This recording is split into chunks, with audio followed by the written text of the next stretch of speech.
Welcome back to another episode of Rock Boys Football. Kirby Smart and the Georgia Bulldogs reminding everyone across the country who has the number one class in this 2024 cycle, landing another commitment from four-star running back Nate Frazier. Now, four-star according to 24/7 Sports. You shop around at some other recruiting services. On3 has him as the number one running back in this class, a top 15 nationally ranked prospect coming over from Mater Dei. We're going to talk Nate Frazier, what he brings to this Georgia offense, and potentially a few more commitments we could see heading the Georgia Bulldogs way down the line in the next couple of weeks. So appreciate you guys rocking with the boys. And if you do enjoy the content, you enjoy the updates, consider subscribing to the channel. The Georgia fans, we've been talking a lot of Georgia football, previewing what we're going to see in 2023, but also a lot of recruiting trail talking. You guys have shown a ton of love and support. A lot of go dogs in the comment section. So appreciate you guys rocking with the boys. And again, if you do enjoy the content, you enjoy the updates, trying to break down as many of these commitments as I can for you guys. Subscribe to the channel so you don't miss out. Now let's get into Nate Frazier. And there's a lot to like about Nate Frazier. And you take a look at this running back room for Georgia, right? You have Dwight Phillips, more of the spacier back with the blazing speed. And then you have the absolute hammer in Chauncey Bowens. And now what I think you get with Nate Frazier is the complete running back, right? 5'11", 210 pounds, right? Really where you want that build to be for a running back.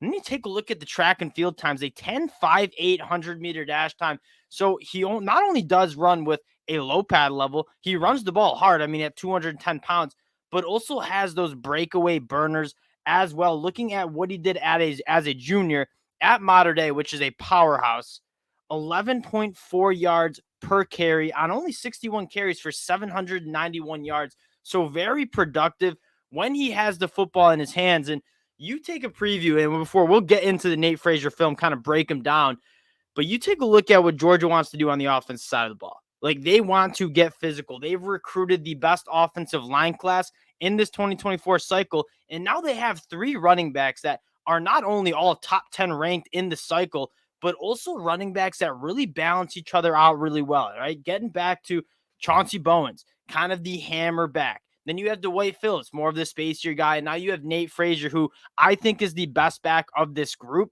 and the more complete back. And Georgia has had a lot of success going to this kind of route, right? Think about it a couple of years ago with Zamir White and James Cook, kind of thunder and lightning. And then even last year, Kendall Milton, Kenny McIntosh, DeJohn Edwards, all running backs that do some different stuff.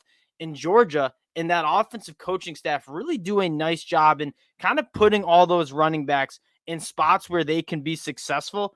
And I have no doubt in my mind that guys like Chauncey Bowens, Nate Frazier, Dwight Phillips are certainly going to be able to kind of do that, have that similar success. And again, I remind you, they're running behind an offensive line that is absolutely massive. I mean, these guys are all 330 plus pounds. This Georgia football run game over the next couple of years with Dylan Raiola at the helm at quarterback, it's going to be really special and it's going to be really fun to watch.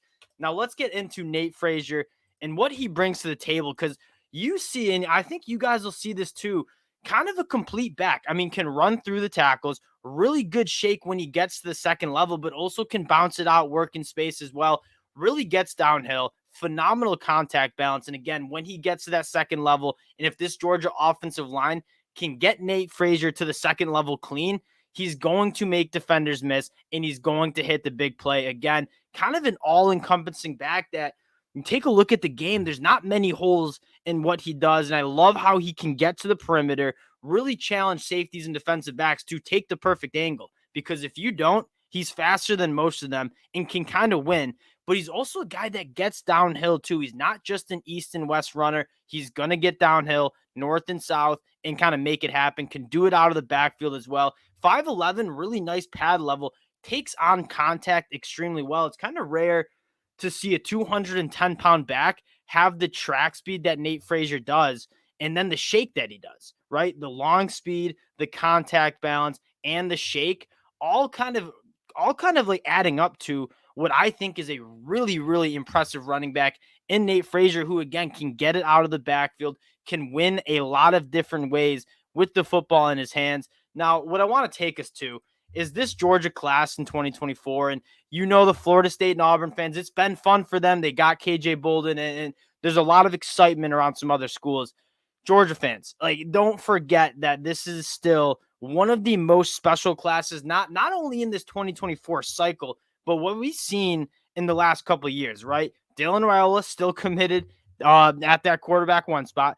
Ellis Robinson, the number one cornerback. Justin Williams, the number one linebacker. You have a phenomenal tight end in Jaden Riddell. And then, along the trenches on both the offense and defensive line, Georgia's looking really, really good. And what excites me the most is you have these three running backs who are all exceptionally good and can do all sorts of different things.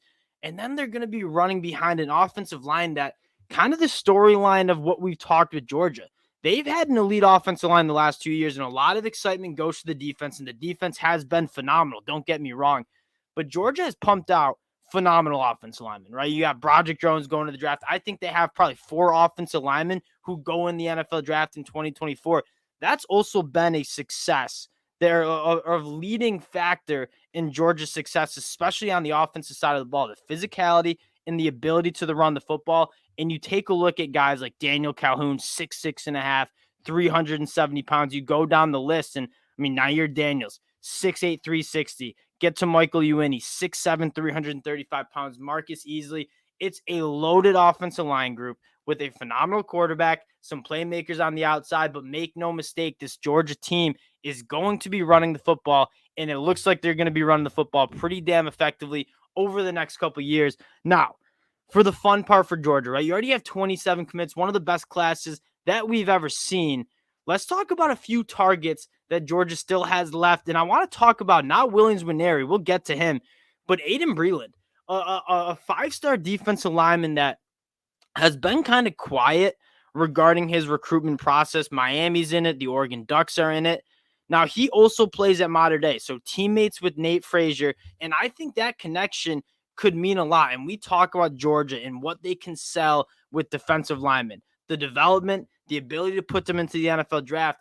I think this really helps the Georgia Bulldogs in this Aiden Breland commitment where there's not really a leader, I would say. I think Oregon probably has the inside edge being out on the West Coast, but having Nate Frazier in the boat committed to Georgia, I think this could really help get Aiden Breland into the fold again. And you're talking about a truly special athlete at 6'5", 300 pounds that has the quicks that is truly special. And then let's get into Williams-Nwaneri too, who, for the longest time sounded like an Oklahoma lean, but we talk about Georgia and specifically on the defensive line and the stick they carry on the recruiting trail in terms of selling these guys not only the ability to play for national championships and be a part of a premier college football program, but the development that they offer. And it sounds like Williams-Nwaneri is in a pretty good spot to maybe end up in the Georgia class. He's committing on August 14th.